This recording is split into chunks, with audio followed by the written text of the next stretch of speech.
we have Brother Yuya, and who's coming on tonight. All right. He's also known as Brother Heru. He is an initiate priest in the Nigerian Orisha traditions and the Ifa priestly order. He is also the chief priest and temple head of Anu Nation, where he initiates students into the Orisha traditions. The Salhulu House Spiritual Center is the name of his school, and he is also the author of Grasping the Roots of Divine Power, Solutions for Dysfunctional Family Relationships. All right, beautiful. so that's going to be pretty deep. That's going to be pretty deep tonight. All right, we have Brother Yuya on. Brother, are you here? I'm here, brothers. Good evening. Good evening, brother. All right. Thank you for being here, brother. Appreciate you for coming on. Thank you for having me. All right. Well, we're going to get into a lot of information. I've read your bio, and it's pretty deep. And so we're going to go into, I guess, the Ifa traditions. How would you break that information down specifically as far as African religion, how Ifa plays into that?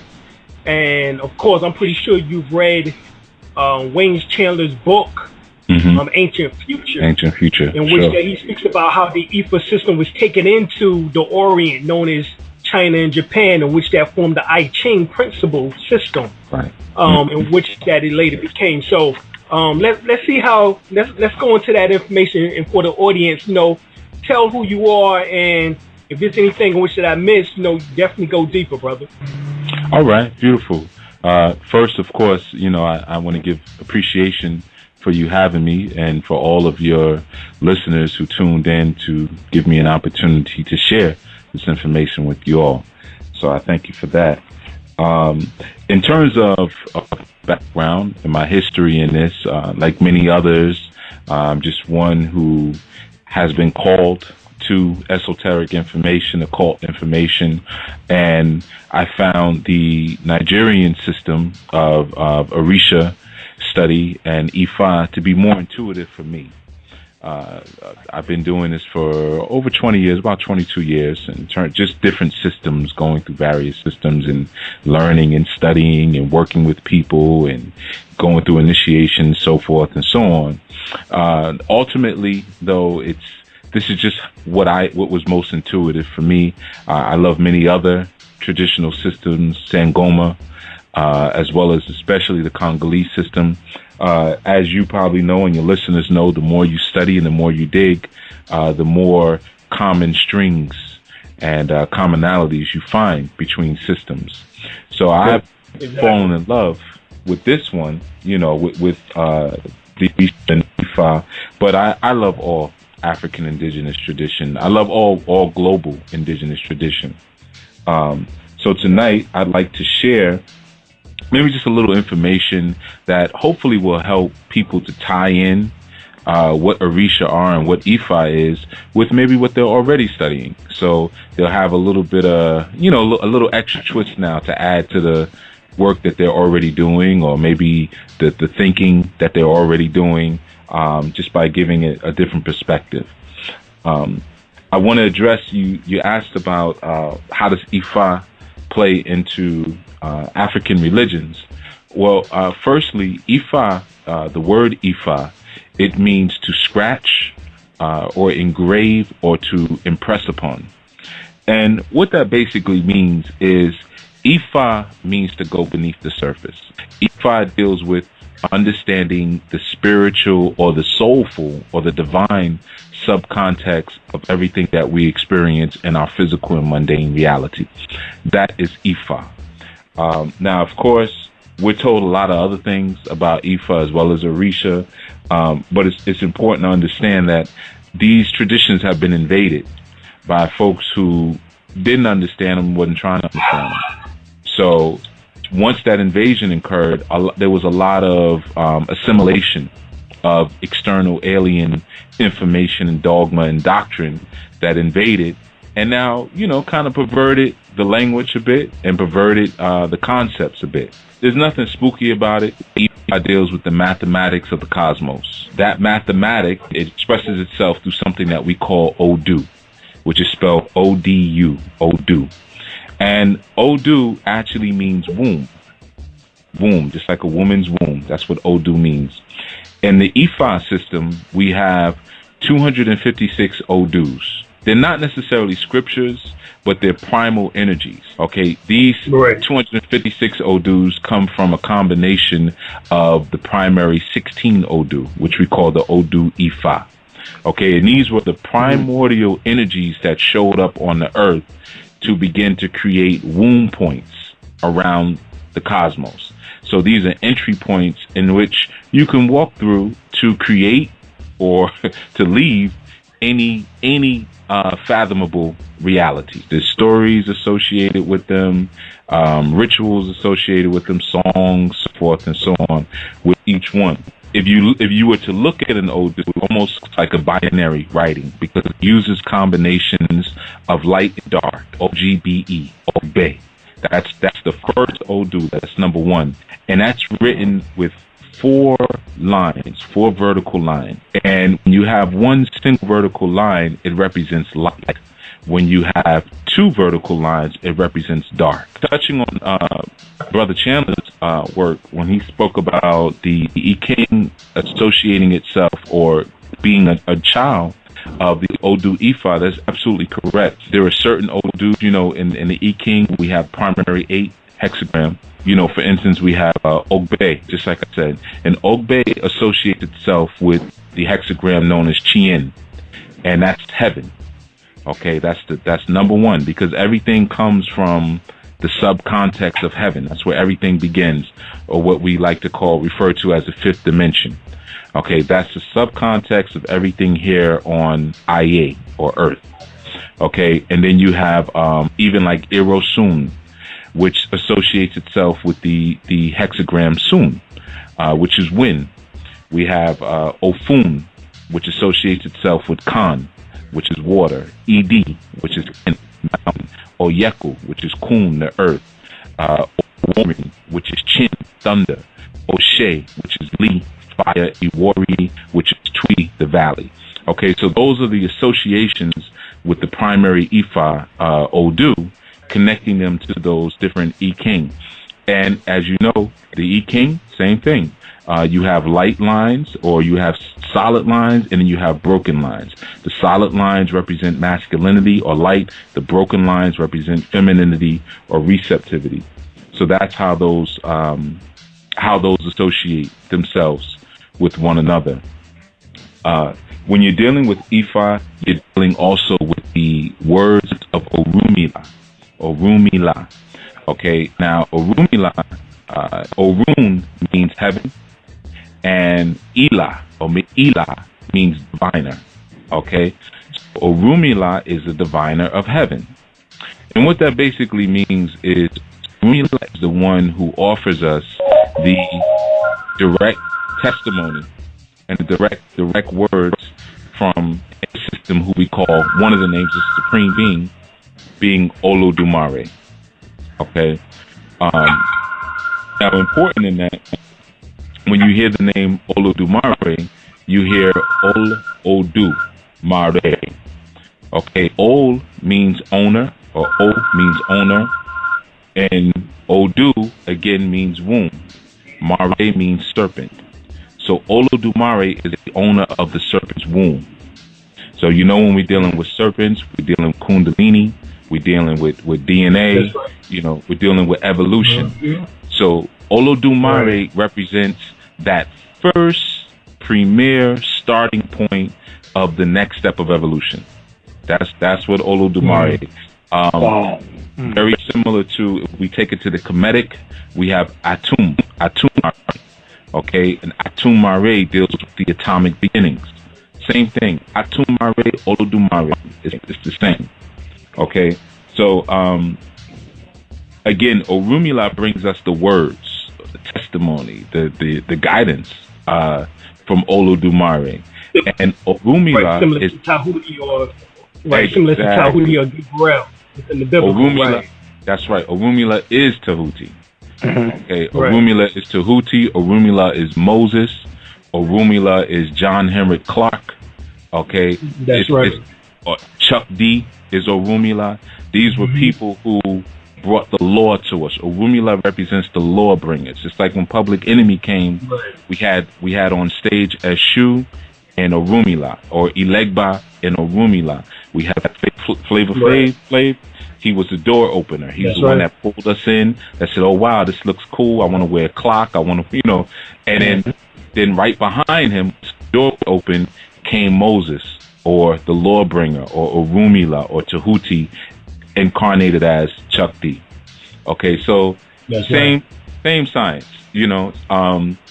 So that's how, you know, Orunmila and Ifa and the E-King, you know, how they kind of all associate with each other. It's important to know, too, a common misconception that Orunmila is not an Orisha. Okay, it's typically taught that you have Olodumare and then everything else is Orisha. And that's not actually correct.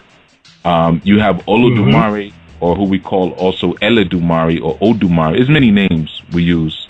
Olojo, Oni, you know, there are direct emanations straight from Olodumare, just like how you have in the Kabbalic system, you have Chokma and Bina, you have those higher Sephiroth.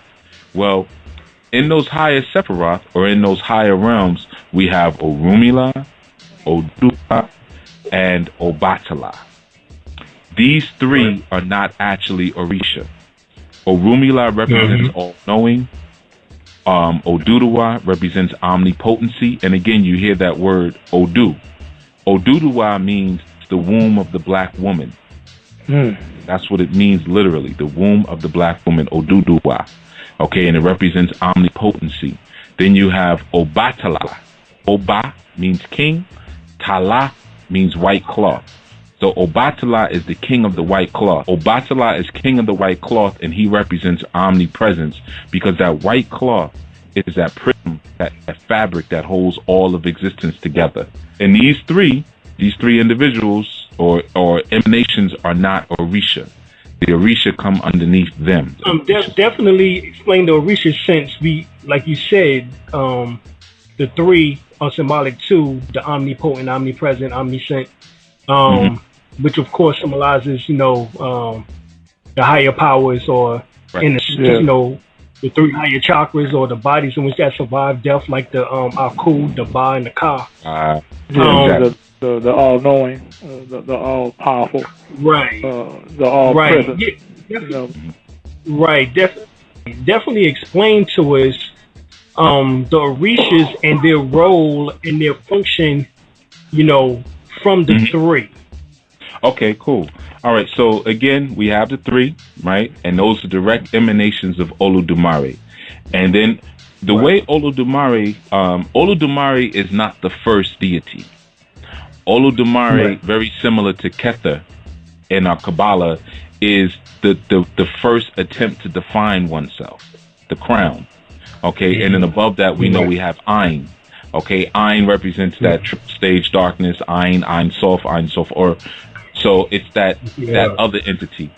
So when Olodumare came forth and was created, Olodumare created various streams of consciousness. One of the consciousness that were created was called Ori, which is spelled O-R-I, Ori. And then we also had Orisha. Okay. Now, I'm gonna get to Orisha. I just want to do it in order. So Ori has is the spark from Olodumare. It's just like in the Bible when it says God breathed into man and man became a living soul. Okay, we have a word in Yoruba for that, and that's called Emi, E-M-I, Emi, similar to the Kemetic Shu. Emi is divine breath. Okay, and if you don't have Emi, you don't have a soul. It doesn't mean that you can't be created. You can be created and you can look like someone with Emi, but if you don't have Emi, there's no Ori, or there's no soul. The Ori is synonymous with the soul. Okay, now the way it works in this tradition, you have the Ori But the Ori has no character. The Ori has no personality. So because of that, in a sense, it has limited potentiality. Okay, the Ori is just straight will, and it connects you with your human character to your divine will. Okay, it's just straight force, like just lightning, but it has no flavor to it. Basically, it has no style.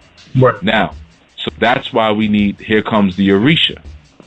The Orisha exists beneath the Ori. Orisha, and I should say this, Ori, the word itself means head. Okay, it means head. Right. And you have different kinds of Ori. You have the Ori Ode. Ode means outer. That's the outer head. You have the Ori Inu, which is the inner head. That's your consciousness. The Ori Ipako, which is the connection to your Egun or your ancestors. The Ori Atari, which is that chain link that connects you to your higher self, which is your Ori Iponri. You have your Ori Ara, which represents the condensed matter of your physical body. You know, so there's different forms of how the Ori expresses itself. Similar to the Ka, right? Now, which is all forms of consciousness. Right, exactly. It's a piece and it's a chunk of that supreme consciousness. It's what makes you the deity. Okay? So now underneath that, the Ori says, okay, I have will, I have drive, but I'm not acclimated to planet Earth. I'm not acclimated to the elements on this planet. I'm like a bull in a china shop.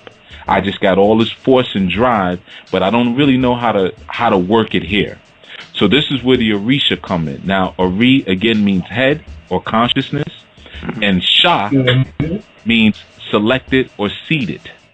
Okay, so when you have Orisha, it means the consciousness that is selected. So you basically look at your Orisha almost like a menu. You say, okay, well, look, I got all this force, I got all this power, but I need to attract people to me. I need to attract the energy of congregation. I need Oshun. Oshun brings things together. Okay, but she has a certain way that she does it, which I don't really know how because I'm just straight force. So the Ori selects and propels Oshun, the Oshun energy that exists within you, okay, in order to get something done. So I'll explain what each Orisha is. Well, just the 7 major ones that we deal with in the diaspora. So it kind of makes more sense as I'm relating it to Ori. You have, for instance, Oshun, right? Now, again, always remember, anytime you have the letter O or OL, it signifies ownership. It means owner of, the congregative energy of the cosmos. Oshun is the energy that pulls things together. It's that dark matter that holds things together. That's Oshun. Okay, and then you have, let's say, Ogun, right? And Ogun is the acidic force of the cosmos. Ogun represents acid. Okay, Ogun breaks things down. He's an analyst. He breaks things down, but he's actually red, and we'll get into why he's red in a bit. But we have Shango. Now, red, just so you know, red represents Ashe. When Ashe activates, turns red. Okay, and Ashe is power. It's assimilated with chi or prana. It's power. That's right. And when it turns on, it turns red. When it's in its receptive mode, or when it's what we call Odu, which is the opposite, it's black. So Odu is black, Ashe is red. Okay? So now we have Ogun, he's straight red. That's why he represents all that aggression and virility, because that's just straight Ashe, straight power. Okay? He would be similar to a 50 Cent or a Suge Knight, Mike Tyson, who even used to call himself the God of War, you know, or Iron Mike. These are incarnations of that Ogun energy. Okay? Then we have, like I said, Shango. Now, Shango's colors are red and white. Okay? So you have a combination here. The white in Yoruba culture we call fun fun. Okay? And Shango is circumspection. That's the energy that he represents, just like Heru. Okay, it's that hawk. It's that ability to see things, see everything at one time. Okay, that's Shango. Now he has the red of activated Ashe, but then he has the white coolness of Obatala. Now, Eshu represents intellectual capacity and segregation. He separates things. This goes here, that goes there. Okay, so Eshu is responsible for species. Okay, that's Eshu. He's the one who created different species. Now, of course, we're told that Eshu is the crossroads, and he's opportunity. You know, when we hear about Ilegba, Ilegba comes from the Yoruba word Ilegbara, and that means a person of great power. Okay, and then of course when it came here, you know, things change over time. It became Ilegba, then Legba. You know, when you hear like Robert Johnson singing down in the Delta, they sing about Legba, made a deal with the devil at the crossroads, Legba. Okay, this is Eshu. Eshu is Ganesha. Okay, same energy. Eshu is Loki. Eshu is Pan. Okay, Eshu is Lucifer and Jesus, or I should say the Christ.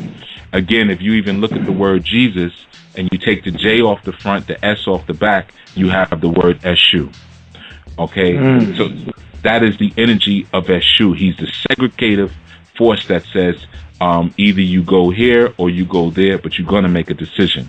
Okay, now he also is called Onibode, and Onibode means the gatekeeper. A perfect representation of Eshu is in the movie Thor. When you look at the character that Idris Elba played of Heimdall, Heimdall was Eshu. He was that Onibode. No one can come through here but by me. Similar to Jesus, no one coming to the Father but by me. I'm the truth, the way, and the life. Okay, that is that Eshu energy. Now, we also have Oya, which a lot of people hear about. Oya, right? And the word Oya means she tears or she tore it. Okay, so it means it in both senses. Tear, as in to cry, because she represents compassion, but it also represents the ripping of things. Okay, now, interesting enough, if anyone's familiar with like the Buddhist paradigm or the Hindu paradigm, Oya is also Kuan Yin and Tara. Tara means tears. Same thing. Okay, now we know that Oya is the energy that she represents the supplanting of power. Okay, right. So you know we all get the word. That's also where we get the word. Remember, the humans, based on the Kemetic traditions, Ra cried his tears in which they formed human beings into existence. You know, and the word for that was Misram. You know, which is the children of the light. Yeah. So everything is everything. That's where the Europeans got a lot of their gods, the gods of thunder, the gods of rain. That's right. With energy. Yeah. Right. It comes right. Well, Jehovah comes from Oya. Jehovah and Oya, when they were speaking to Jehovah, they were actually speaking to a carnation of Oya. Okay, that's why Moses would go up into the cloud to see the cloud, and God would speak through a storm cloud. That was Oya coming at that time. Okay, so Oya again is the supplanting of power. If we look at it from the hurricanes or tornadoes, the tornado picks up something and moves it somewhere else. It doesn't necessarily totally destroy it. It can, but it usually moves it. Okay, so Oya represents like inheritances, going into a job, taking somebody's job, you know, stuff like that. That's all Oya's work. Okay, and then of course we know we have Yemoja, or her full name would be Yeye Omo Eja. Yeye means mother, Omo means child, Eja means fish. Okay, so we know when we're dealing with Yemoja, we're dealing with the Piscean energy, the Vesica Pisces. Okay, that's Yemoja. Okay, but also Yemoja represents instantaneous healing. She sustains the concept of instantaneous healing on the planet. Her colors being blue and white or blue and silver. Okay, she's actually the complement of Shango. Okay, she's actually a complement of Shango. But again, Yeye Omo Eja, Yemoja, we more closely related if we go in Kemetic to Nut. the darkness of the night sky sustaining the stars. Now we know again from Aleister Crowley, you know, that we're all stars. Okay, so we're stars that are suspended in the night sky. Yemoja is the water that suspends the fish in the water. Okay, the same thing. All right, so these are just some of the basics, and like I already, you know, told you, Obatala, Orumila. We have Ochosi, who represents astral travel. You know, but these are the actual formulas that we can tap into, known as Orisha. So now what happens is, going back to that energy of Ori. So Ori says, based on what I need to get done, I'm going to select these different consciousness to get it done. But the key is, we always have to understand that because we have Ori inside of us, and Orisha are subject to Ori because they're tools that are used by Ori, just worship the tool. That's like going and worshiping a screwdriver. But you have to know when to use a screwdriver, when to use a hammer, when to use a hacksaw. They have different purposes and different reasons, and sometimes you can even combine tools for different results. But if you combine the wrong tools, you might cut yourself. Okay, so that's where a lot of that spookism comes with Orisha. Or don't put your oil next to Oshun and fight. And don't put this, that doesn't even exist. Okay, it's just certain things happen when certain formulas come together. If you put Yemoja together with Ogun, you get rust because you're putting salt water with iron, so it rusted. But there's nothing wrong with that because rust represents life. So you just got to know what to do with the rust now, because rust also represents blood, and that's something to know too. Whenever people are doing rituals and you want to get iron spike, anything like that, the more rust it has on it, the better. It's been oxidized. That means it has life on it. Okay, so that's how the Orisha relate themselves to the Ori. And then, of course, after that, you have another string, which are called the Egun. And the Egun are our ancestors. I can get into that if you want.